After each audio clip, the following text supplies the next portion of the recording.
Мына урматтуу кыргызстандыктар, жалпы мени көрүп аткан коомчулуктун өкүлдөрү, өзүңүздөргө белгилүү болгондой, мына БРИКС өз ишин бүгүн баштады.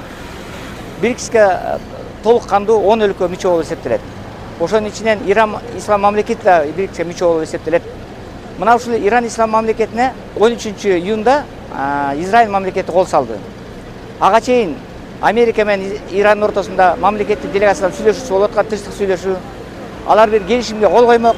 Мына ошол келишимди бузуш үчүн Израиль мамлекети Иранга кол салды. Onun içinde kol salып, жүздөгөн адамдар каза болду. Шаарды талкалады, бомбалады, ракеталарды ыргытты. Мына ушундай кезде БРИКС саммити, БРИКСке келген өлкөлөрдүн бардыгы Иран өлкөсүнө жардам бериш керек болчу. Бирок тилекке каршы биринчи күндөрү Иран Ислам Республикасы жалгыз калды. Канчалык адамдар курман болду, жетекчилери курман болду.